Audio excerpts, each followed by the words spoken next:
ఇక ఇంగ్లాండ్తో ఆద్యంతం ఉత్కంఠభరితంగా సాగిన 5వ టెస్ట్ మ్యాచ్లో భారత్ సంచలన విజయం నమోదు చేసింది. ఓవెల్ మైదానంలో థ్రిల్లింగ్ విక్టరీ సాధించి 5 టెస్టుల సిరీస్ను సమన్ చేసింది. 374 లక్ష్య సాధనలో ఓవర్ నైట్ స్కోర్ 6 వికెట్లకు 339 పరుగులతో ఆఖరి రోజు ఆట ప్రారంభించింది. ఇంగ్లాండ్ 367 పరుగులకే ఆలౌట్ అయింది.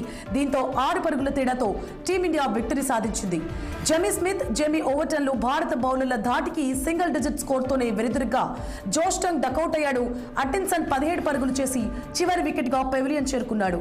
ఇక భారత బౌలర్లు మహమ్మద్ సిరాజ్ 5 వికెట్లు, ప్రసిద్ధ కృష్ణ 4 వికెట్లతో వీర విహారం చేయగా ఆకాష్ దీప్ 1 వికెట్ పడగొట్టాడు. రెండో ఇన్నింగ్స్ లో టీమిండియా మొత్తం 396 పరుగులు చేసింది.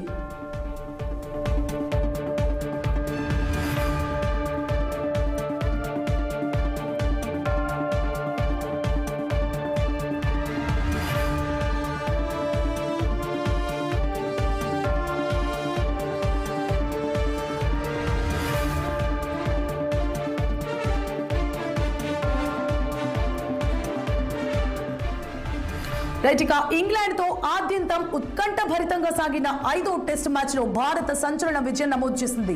ఓవెల్ మైదానంలో థ్రిల్లింగ్ విక్టరీ సాధించి 5 టెస్టుల సిరీస్ను సమన్ చేసింది. 374 లక్ష్య సాధనలో ఓవర్ నైట్ స్కోర్ 6 వికెట్లకు 339 పరుగులతో ఆఖరి రోజు ఆట ప్రారంభించింది. ఇంగ్లాండ్ 367 పరుగులకే ఆలౌట్ అయింది. దీంతో 6 పరుగుల తేడాతో టీమిండియా విక్టరీ సాధించింది. జేమీ స్మిత్, జేమీ ఓవర్టన్లు భారత బౌలర్ల ధాటికి సింగిల్ డిజిట్ స్కోర్లతోనే వెనుదిరిగ్గా జోస్టంగ్ డకౌట్ అయ్యాడు. అట్కిన్సన్ 17 పరుగులు చేసి చివరి వికెట్ గా పెవిలియన్ చేరుకున్నాడు.